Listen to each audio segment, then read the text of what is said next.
Ngayong araw, lumayas na naman nga tayo. Samahan nyo kaming mamangka sa dalawang ilog. Lumangoy sa ilog at sa dagat. Nag-van nga kami pumunta dito sa may Zambales. Medyo mabilis nga lang yung biyahe kasi nag-expressway kami. House nga pala to ng tita ng kasama namin. Ang saya nga kasi gutom na kami dito. Kadating namin, may pagkain na silang inihanda. Grabe, ang sarap ng pusit. Ang tagal ko nang di nakakakain nito. Nakakayamang aminin, nakadalawa o tatlong balik ata ako sa kanin dyan. Kaya tignan nyo, naglakad-lakad muna ako dito sa may garahe nila. Para sana bumaba yung kinain ko. Sobrang busog ko kasi dito, nahihirapan ako huminga. Special thank you po pala sa may-ari ng bahay sa pagpapatuloy sa amin. Malapit lang kasi sila dito sa may beach, sa may Liwa. Around 3 to 5 minutes lang ata yung layo ng dagat dito. Depende kung traffic, syempre. Inaya nga ako ng pamangkin ko umakyat dito sa may taas. Umakyat na nga kami nung nakapagpaalam na kami. Dito nga pala kami matutulog. Tapos naisipan nga namin buksan yung balcony. Grabe, ang hangin dito. Medyo puyat nga tayo kaya natulog muna ako. Kaso lang, medyo nahagard yung ate nyo kasi medyo mainit nga. Kaya nagkilamos na nga ako kasi nag-aaya na rin silang pumunta ng dagat. Around 5 PM na nga to. Sakto nga lang kasi malapit na mag-sunset. Tapos hindi na rin super terik yung araw kaya hindi na rin masakit sa balat. Nagpa-park nga kami dito, buti na lang may public space dito. Syempre bago tayo umalis, sa aura muna tayo dyan. Kapag may dagat, syempre dapat may picture din. Sobrang excited nga ng pamangkin ko, may baon pa siyang bucket. Kaso lang naiwan niya daw yung shovel niya. Sabi ko nga magkamay na lang siya, ganun din. Sakto pa may nakita kami nagtataho dito kaya bumili na rin ako. Ang tagal ko na rin kasi hindi ko makain ng taho. Dalawa nga lang yung binili ko kasi medyo matamis to, medyo betis yung nanay ko. Tig-isa lang kami ng pamangkin ko pero bibigyan naman namin sila syempre. Pag 40 pesos nga isa yung nabili ko. Pwede na kasi malaki naman sila. Tapos mainit pa bago luto ata. Hinanamnam ko nga lang yung hangin dito tsaka yung taho ko syempre. At ang pinaka-importante sa lahat, mag-video at mag-picture muna bago magbasa. Last time na nagdagat kasi ako, hindi ako nakapag-picture kasi nabasa agad kami. Tignan nyo naman tong pamangkin ko. Sobrang excited sa dagat pero takot na takot sa tubig. Dati ka bang pusa or aso ba? At dahil tapos na nga ako maganda-gandahan, sinamahan ko na nga siya. Grabe, ang sarap ng tubig sa dagat, lalo na pag libre. Thank you so much po sa aking sugar daddy. Nagbanding-banding nga lang kami dito guys. Sobrang gaan kasi ng ambience, yung tipong makakalimutan mo muna yung mga problema mo. Sinamahan ko na nga din maglaro yung pamangkin ko dito. Grabe, ang saya maging bata ulit. Sakto may dalang snacks yung nanay ko, kaya ang sarap kumain dito habang nakatambay. At dahil mabuti tayong mamamayan, syempre iuuwi din natin yung mga plastic. Pero yung kapitbahay yung plastic, hayaan mo na yan. After nga namin dito, umuwi na rin kami para makapag-dinner. The next day, hindi ako agad nakatayo kasi medyo puyat ako. Nakipag-chismisan muna hanggang madaling araw. Una ko nga tinignan yung sarili ko dito, buti na lang maganda pa rin ako.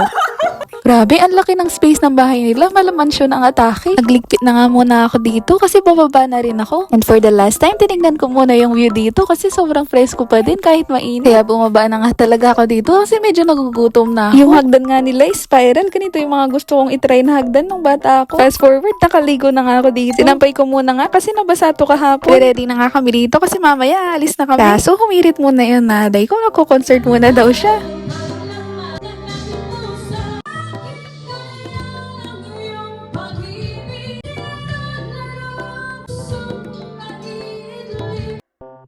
Worth it naman pala yung paghihintay namin. 100 yung score ng dara niya. Ako nga yung nagsilbi na lang ways ngayon kasi sa river naman kami pupunta. Mukhang malapit nga lang siya tingnan sa maps. Pa-curve-curve yung daan. Pero kung di mo nakikita yung daan, parang ang layo-layo niya. Medyo nalihis nga yung attention ng mga nasusuka dito kasi may nakita kaming view ng dagat. Kung hindi kasi pataas, pababa o kaya sobrang curve yung daan. Pero ako kaya rin na to kasi natry ko naman yung ganito sa may Pangasinan, yung may falls 1, 2, 3. Di ko nga alam anong bundok to pero ang ganda. Nilabas ko nga rin yung ulo ko dito at inopen ko yung window para presko. At finally, after how many hours, nakarating na nga kami. Bagong Tuklas River nga yung pangalan nito. Gusto ko nga sabihin kay ate, siguro bagong tuklas lang to, no?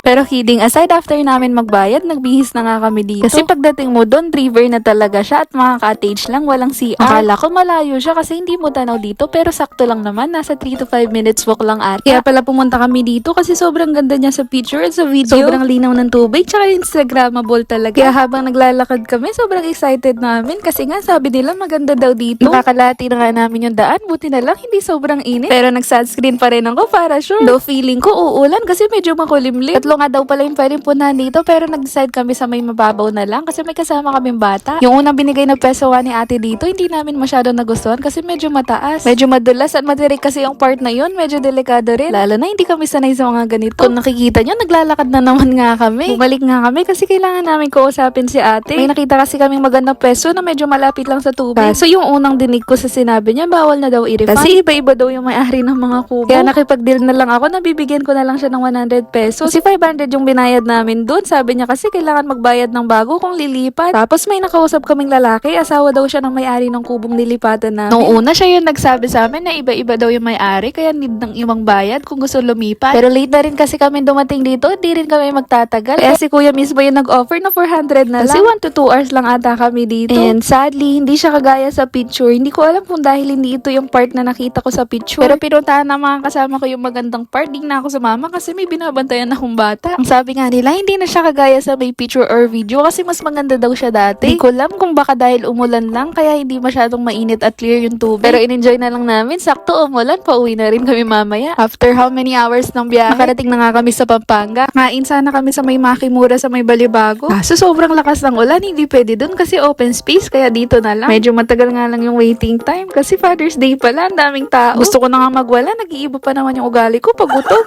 Buti na lang bago ako makapag-transform, tinawag na nila kami. Pauwi na nga kami dito, binilhan ko ng popcorn yung pamangkin ko. Excited nga ako i-surprise siya dito kasi sabi ko wala akong pera. Kaso ito palang cotton candy na penguin yung gusto niya. O ayun, totoong naging walang pera ang ate nyo. At bilang isang mabuting tita, tinanggalan ko ng isang tenga yung penguin niya. And that's it for today's video muna. Mabuburaat na muna ako dito. Bye-bye!